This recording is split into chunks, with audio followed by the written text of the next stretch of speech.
हम संसार में व्यवहार में किसी से मिलते हैं और उससे अगर हमारा सहज प्रेम या प्रीति या मन जुड़ जाए तो हम लोग सहज कह उठते हैं, भाई तेरे से कोई पुराना संबंध तो है हमारा। कोई व्यक्ति विशेष, चाहे वो सखा के रूप में आवे, चाहे वो गृहिणी के रूप में आवे, चाहे वो कोई नहीं तो कथा में बैठे हैं तो बगल में बैठा वाला व्यक्ति श्रोता है, कथा में ही मिले हैं, लेकिन उसके प्रति भी वो सहज एक संबंध जैसा अनुभव होता है तो हम सहज कह उठते हैं कि हमारा कहीं पूर्व का संबंध तो नहीं। तो ठाकुर जी के प्रति भी जब आपका यह स्नेह प्रेम बढ़ता है ना, तो वहां भी इस बात को लागू कीजिए। आप कोई तो थे ठाकुर जी के समय पर।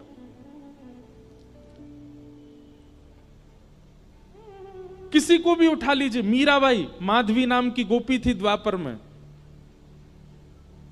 सूरदास श्री उद्धव जी महाराज, आपको पता है उद्धव जी ही सूरदास बनकर के आए हैं। क्यों? क्योंकि ठाकुर जी के निभृत निकुंज में किसी का प्रवेश नहीं है, केवल ठाकुर जी और किशोरी जी लीला कर रहे थे। ललिता विशाखा द्वार रोक करके खड़ी हैं कि कोई भीतर ना जाए, तभी उद्धव जी महाराज आ गए। उद्धव जी भगवान के सखा, तो उद्धव जी महाराज जैसे ही भीतर प्रवेश करने लगे, ललिता विशाखा ने रोका। सब लोग बहुत ध्यान से सुनो। बोले ठाकुर जी निवृत्त निकुंज में बैठे हैं, यहां किसी का प्रवेश नहीं है। उद्धव जी बोले निवृत्त निकुंज हो या कोई सी निकुंज हो, हमारा प्रवेश सब जगह। ललिता विशाखा बोली उद्धव अपनी द्वारिका में चलाना या मथुरा में चलाना, ये वृंदावन में नहीं चलेगी तुम्हारी। वृंदावन में सखियों की चलती है, हमारी इच्छा से ठाकुर जी पाते हैं, हमारी इच्छा से सोते हैं, हमारी इच्छा से चलते हैं। उद्धव जी बोले ठाकुर जी को अगर पता चल गया ना कि द्वार पर उद्धव आया है, अपनी सब लीला वीला छोड़ के आ जाएंगे बाहर, इतना प्रेम करते हैं मुझसे। ललिता विशाखा बोली वो सबसे ऐसे ही स्नेह बांध देते हैं, सबको ऐसा ही लगता है कि वो सबसे ऐसे ही प्रेम करते हैं, पर ऐसा कुछ नहीं है। वो ब्रज के लिए उनका अलग ही भाव है। उद्धव जी बोले देखिए मेरा समय खराब मत करो, मुझे भीतर जान दो। ललिता विशाखा ने मना किया। उद्धव जी हठ पूर्वक निकुंज में प्रवेश कर गए, तो सखियों ने उनको शाप दे दिया। बोले जा तो जाओ, तुम हठ पूर्वक जा रहे हो भीतर, लेकिन हमारा शाप है कि तुम नेत्रहीन हो जाओगे, कुछ नहीं दिखेगा तुमको भीतर। उद्धव जी भीतर चले गए और भीतर जाकर के जब उन्होंने देखा तो निकुंज दिख रहा है, यमुना जी दिख रही है, सेज दिख रही है, ठाकुर जी की आवाज सुनाई दे रही, पर ठाकुर जी नहीं दिखे। तो उद्धव जी महाराज ठाकुर जी क्या, मुझे आप दिख क्यों नहीं रहे हो? बोले उद्धव ये सखियां सामान्य गोपियां नहीं है, ये गैया चराने वाली, गोबर थापने वाली, दूध निकालने वाली, इनको तुम सामान्य गोपी मत समझो। ये वेद की ऋचाएं हैं, ये दंडकारण्य बन के संत हैं, कितनी तपस्या करके गोपी बन करके आई हैं। और इनकी बात सत्य है, निवृत्त निकुंज में किसी का प्रवेश नहीं है इनकी आज्ञा के बिना, और तुम चले आए। ठाकुर जी मैं तो देखे ही नहीं पा रहा। बोले कोई बात नहीं, अब इसका लाभ कलयुग में तुमको जीवों को देना है, तुम ही सूरदास बन के आओगे। नेत्र नहीं होंगे, पर बिना नेत्र के भी मेरी उन लीलाओं का दर्शन करोगे जो नेत्र वाले भी नहीं कर पाए, और उन लीलाओं को लिख करके तुम पूरे जग को मेरे भाव से आस्वादित कराओगे। वही उद्धव जी सूरदास बन के आए। स्वामी श्री हरिदास जी महाराज ललिता जी के अवतार, ललिता जी थी। विशाखा जी हरिराम व्यास बन करके आए। हितरिवंश महाप्रभु पूर्व में वंशी हैं ठाकुर जी के।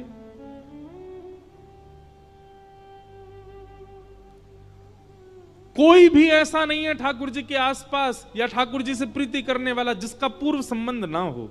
और यह आज भी लागू है ये बात, चाहे मैं हूं चाहे आप हो। हां हम इतने समीप के नहीं रहे होंगे, पर हां कभी तो ठाकुर जी को देखा होगा या कुछ ना कुछ संबंध तो हमारा रहा होगा, तभी इस जन्म में हमको ठाकुर जी प्रिय लग रहे हैं।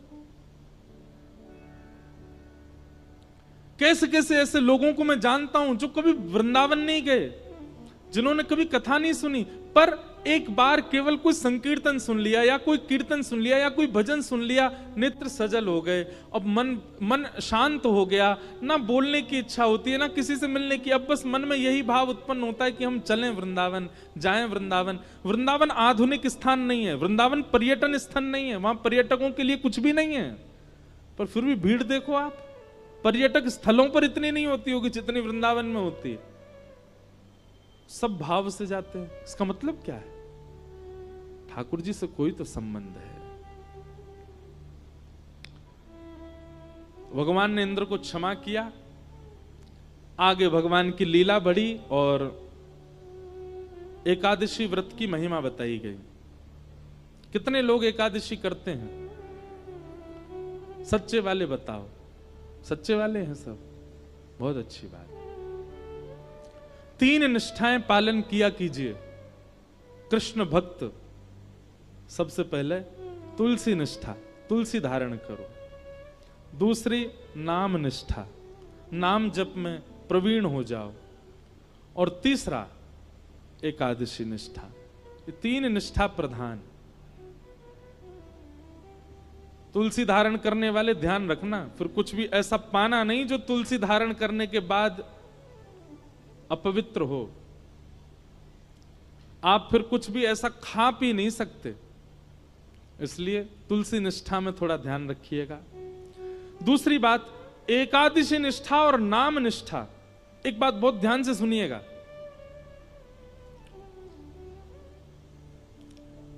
व्रत में भार का अनुभव जैसे ही होता है ना, व्रत टूट जाता है। आप व्रत करते समय अगर मन में ये विचार करते हैं, आज तो एकादशी है, द्वादशी में इतना पा लिया कि भूखे ही नहीं लगे अगले दिन, ऐसा व्रत नहीं। व्रत को सौभाग्य मान करके धारण करो, वो सौभाग्य है मेरा। कई बार कई लोग व्रत रखते हैं तो व्रत के समय कोई और अगर अन्न पा रहा हो तो उससे दूर उठ के बैठ जाते हैं। क्यों? इसकी थाली देख के हमारा मन नहीं करावे। आप किसी की थाली देख के जब आपका मन करता है तो भी व्रत टूट जाता है। एकादशी के प्रति ऐसी भावना होनी चाहिए कि वो आपका सौभाग्य है, आप उसको राजी राजी खुशी होकर के उत्सव मना करके एकादशी करते हैं। आज हमारे ठाकुर जी के लिए हमने व्रत रखा है। एकादशी के दिन अन्न में पाप का निवास होता है, इसलिए अन्न सेवन नहीं करना चाहिए। और चावल तो पूर्ण अन्न होता है, इसलिए चावल तो बिल्कुल ही नहीं खाने चाहिए। वृद्ध लोग, बालक और बीमारों को छूट है, लेकिन वह भी केवल रोटी पाएं, चावल नहीं पाएं।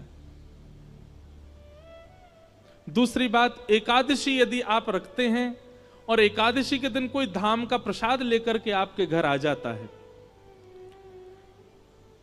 तो प्रसाद के प्रति यह भावना मत रखो आज तो एकादशी हम कल पाएंगे। नहीं, आपकी एकादशी प्रसाद से ऊंची नहीं है।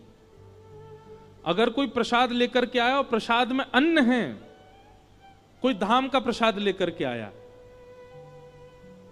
आसपास के मंदिर का भी अगर आया है तो उसको भी प्रणाम कर लो, पर धाम का यदि प्रसाद आया है तो धाम के प्रसाद गुरु साक्षात गोविंद आए हैं आपके घर, उनको आपको तुरंत स्वीकार करना चाहिए। अब लोग इसमें कहते हैं उसमें भी तो अन्न है। देखो, प्रसाद वस्तु नहीं है, प्रसाद अन्न नहीं है, प्रसाद प्रसाद है। दोष अन्न में होता है, प्रसाद में नहीं। अब लोग आगे इसमें अब और भी भावना कर सकते हैं, हम अपने घर के ठाकुर जी का भोग लगा देंगे तो वो भी तो प्रसाद बन गया, तो पा ही सकते हैं हम उसको। पर कहीं ना कहीं आप उसको अपनी ऊर्जा के लिए पा रहे हो ना, आप उसको पूर्ण रूपेण प्रसाद समझ करके तो नहीं पा रहे। आप घर में भी जो भोजन करते हैं वो ऊर्जा के लिए करते हैं, और ऊर्जा के लिए किया गया भोजन होगा, वो प्रसाद नहीं है। हाँ, आपने ठाकुर जी को निवेदित करके पाया है। घर के ठाकुर जी को प्रसाद, यदि वैसे तो एकादशी पर भी ठाकुर जी को तो अच्छे पकवान ही पवाने चाहिए, पर उसका भी आप तिनका ले सकते हो। ऊर्जा संचार के लिए, अपने देह के स्वास्थ्य के लिए और जो भी क्रियाओं के लिए जो आप पा रहे हो, उसमें आपको व्रत ही रखना चाहिए। एकादशी व्रत भगवत प्राप्ति का एक बहुत श्रेष्ठ साधन है। उसको करना चाहिए। तत्पश्चात अब आगे रास पंचाध्याय प्रारंभ हो रहा है। सब लोग बिल्कुल अब सावधानी से बैठो। श्रीमद् भागवत का प्राण धन श्री रास, जो अभी निकल करके गई शरद पूर्णिमा, वही प्रसंग है, पर हम ज्यादा विस्तार ना करके उसको भी सूक्ष्म में ही कहेंगे। भगवान पिता रात्रि शरदोत्फुल्ल मल्लिका विक्षरन्तुम मनश्चक्रे योगमायामुपाश्रित। ब्रज की जितनी भी गोपियां हैं बंधुओं, ये दिखने में एक गोपी है, एक शरीर है, एक मानव है, परंतु अंतरंग आत्मा जो है वो सदा सर्वदा से भगवत प्राप्ति करने वाला कोई वैदिक संत है जो कब से प्रतीक्षा कर रहा है भगवत प्राप्ति के लिए। सतयुग, त्रेता, द्वापर, 3 युग जिन्होंने भगवत प्राप्ति के लिए व्यतीत कर दिए तप में, ठाकुर जी ने कृपा करके द्वापर में उनको गोपी बना करके प्रकट किया, ताकि उनको ठाकुर जी वह सुख दे सकें जो 3 युगों में उन्होंने तप करके नहीं भोगा है। ब्रज के गोपी भाव को समझना बहुत मुश्किल है। लोग बाग उसको सामान्य स्त्री पुरुष का प्रेम समझ लेते हैं और यहीं पर दोष उत्पन्न हो जाता है।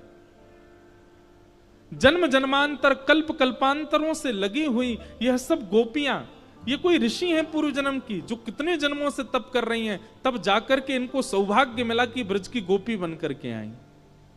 और सबसे बड़ी बात, 3 वर्ष के ठाकुर जी को देख करके 90 वर्ष की गोपी के हृदय में प्रेम उत्पन्न हो रहा है। इसको आप सामान्य स्त्री पुरुष प्रेम जन्य नहीं मान सकते। ये काम प्रेम नहीं है, ये काम वर्धक प्रेम नहीं है, ये काम नाशक प्रेम है। बहुत ध्यान से सुनिएगा। भक्तिमती मीराबाई, मीराबाई इतनी सुंदर थी कि उनका रूप देख करके एक बार यदि कोई देख ले तो पुनः देखने की इच्छा होगी, इतनी सुंदर थी। तो जब मीराबाई की भोजराज के साथ में विवाह हुआ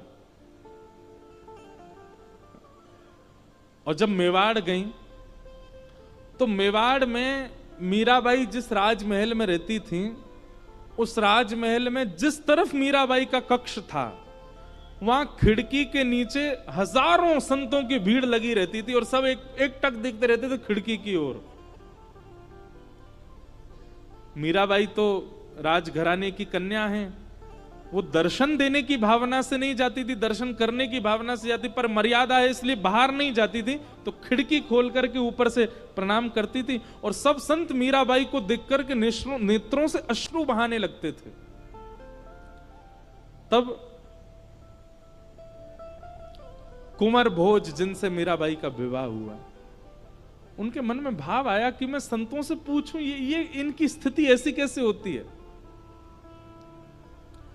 तो वे गए और संतों से जाकर के पूछने लगे कि आप मीरा को क्यों देखते हो और मीरा को देखने से आप सबको क्या मिलता है। तब संतों ने प्रत्युत्तर देकर के कहा कि 5-5, 10-10 वर्ष तक भजन करने के बाद भी ठाकुर जी इतने प्रिय नहीं लगे जितनी प्रिय मीराबाई को एक बार देखने से लगने लगे। एक बार मीराबाई को देखने के बाद ठाकुर जी इतने प्रिय लग गए जितने प्रिय 10 वर्ष के भजन में भी नहीं लगे।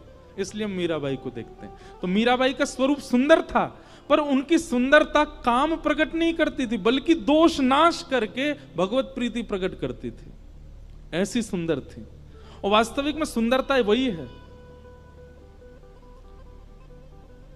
एक बात हमें बताइए, किसी वस्तु विशेष को देख करके आपके मन में पाप प्रकट हो, वह वस्तु कितनी भी अच्छी हो, वह शुद्ध नहीं है।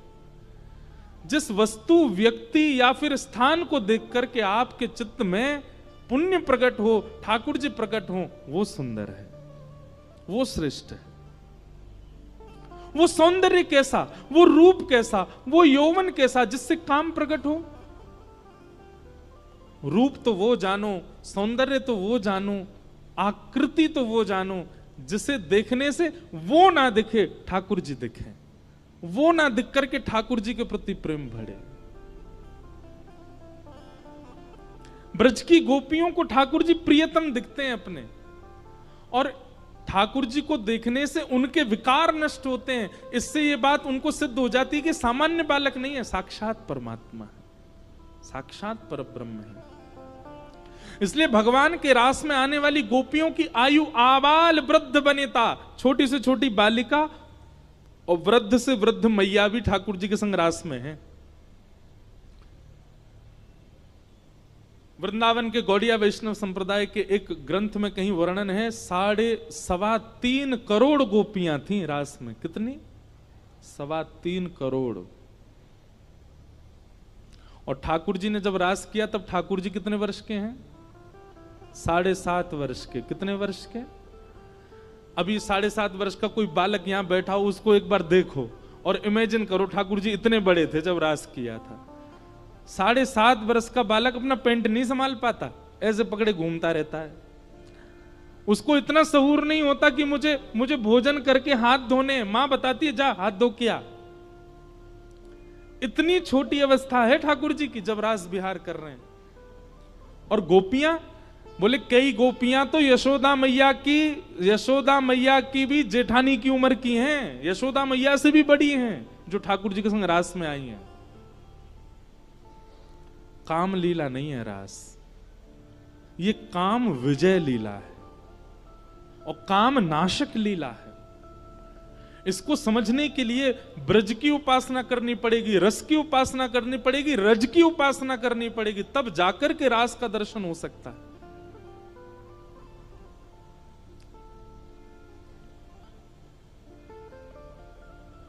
आज शरद पूर्णिमा का चंद्रमा जैसे उदित हुआ आकाश में, भगवान ने टेर बजा करके वंशी में सब कृष्ण प्रेम में उन्मुक्त गोपियों को बुलाया, और सब गोपियां जिस कार्य में हैं यथावत वहीं उस कार्य को छोड़ करके भागी ठाकुर जी से मिलने के लिए। कोई श्रृंगार कर रही है, कोई पति को भोजन करा रही है, कोई बालक को दूध पिला रही है, कोई वस्त्र धारण कर रही है, कोई स्नान करके आई है, कोई केस संवार रही है। तो मतलब अगर केस संवार रही है और कानों में ध्वनि वंशी की आ रही है, तो ये नहीं सोच रही है कि मैं केस व्यवस्थित करके फिर जाऊं। जितने केस व्यवस्थित हो गए उतने केस व्यवस्थित हैं, बाकी के अव्यवस्थित केसों में ही भाग रही है ठाकुर जी के प्रति।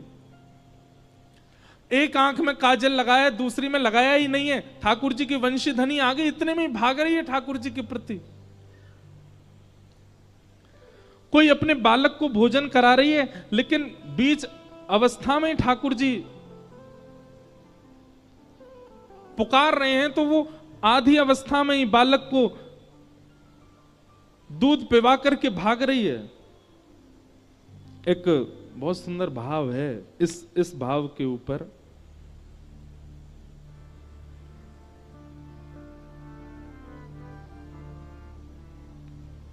बहुत सुंदर भाव है।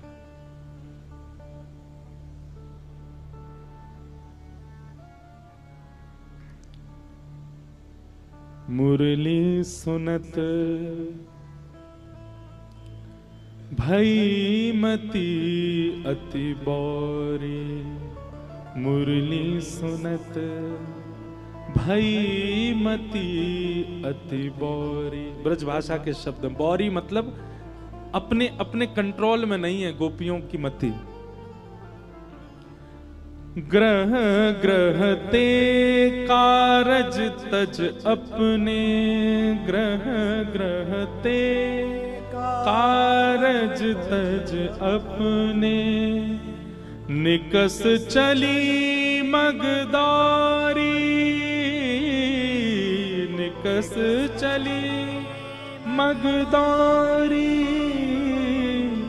मुरली सुनत भई अति बौरी, मुरली सुनत भई अति बौरी। नयन सिंदूर मंग अंजत है, नयन सिंदूर मंग अंजत, श्रवण बिजौरा साजे,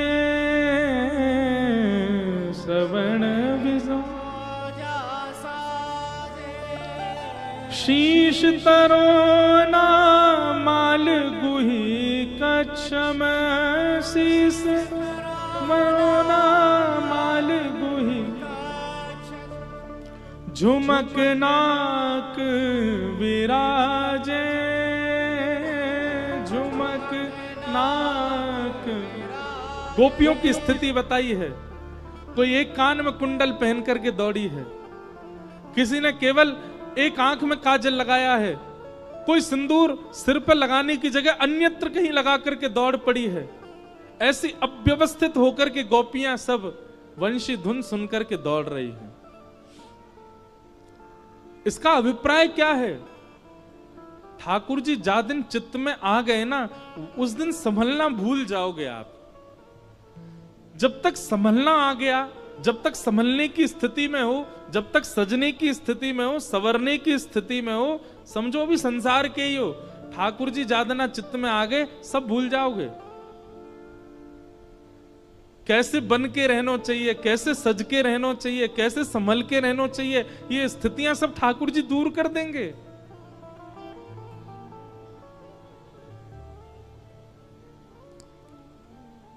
वो पद जिस पर आप इतने आनंदित हो रहे हैं, वो पद की गहराई सुनिए ना। बाला मैं बैरागण होंगी, क्यों? जिन भेषा मारो सांवरो रीजे, मैं सो ही भेष धरूंगी। बाला मैं बैरागण होंगी। ठाकुर जी जीवन में आते तो आप अपने तन को प्रायोरिटी नहीं देते कि मुझे ऐसे पहन करके रहना है। सेवा भाव जिसके चित्त में आ जाता है, वो सजना सवरना भूल जाता है, वो केवल सेवा के लिए रहता है। फिर सेवा भाव जिसके चित्त में आ जाता है, प्रेम लक्षणा भक्ति जिसके चित्त में आ जाती है, उसकी जीव फिर ये नहीं चाहेगी मैं ये खाऊं, ऐसा खाऊं, वैसा खाऊं, जो मिले बस जीवित रहने के लिए पालूं। एक प्रकार से वो अव्यवस्था में व्यवस्थित रहना सीख जाता है, जिसके चित्त में ठाकुर जी आ जाते हैं। वो एक आसन पर बैठ करके पूरी कथा सुन सकता है। वो बिना पंखा, बिना एसी, बिना किसी व्यवस्था के भी एक स्थान पर अधिक समय तक विराज सकता है। ये अव्यवस्था में भी व्यवस्थित होना सिखा देते हैं ठाकुर जी।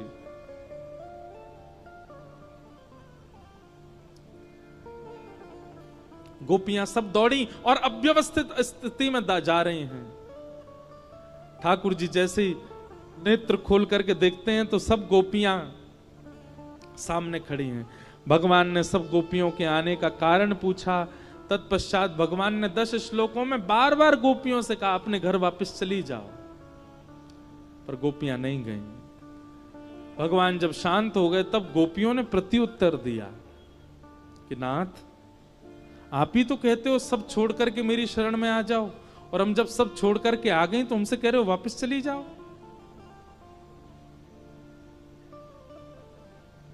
हमें व्यभिचारिणी मत समझिएगा नाथ। हमारा प्रेम ऐसा नहीं है कि हम आपको बाध्य करें कि हमसे मिलो, हमसे बात करो, हमें दिखो या हमें देखो। हमारा प्रेम ऐसा नहीं है। तत्सुखे सुखित्वम।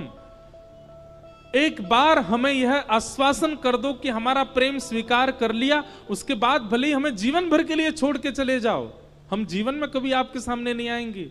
हमारा प्रेम तो विश्वास पर टिकता है, मिलन पर नहीं, दर्शन पर नहीं। लेकिन हमारा प्रेम आपने स्वीकार कर लिया, यह वचन दे जाओ हमको बस। उसके बाद फिर मुड़ के कभी हमारी ओर मत देखना, हम जीवित रहेंगे फिर भी। गोपियों का प्रेम सामान्य नहीं है बंधु।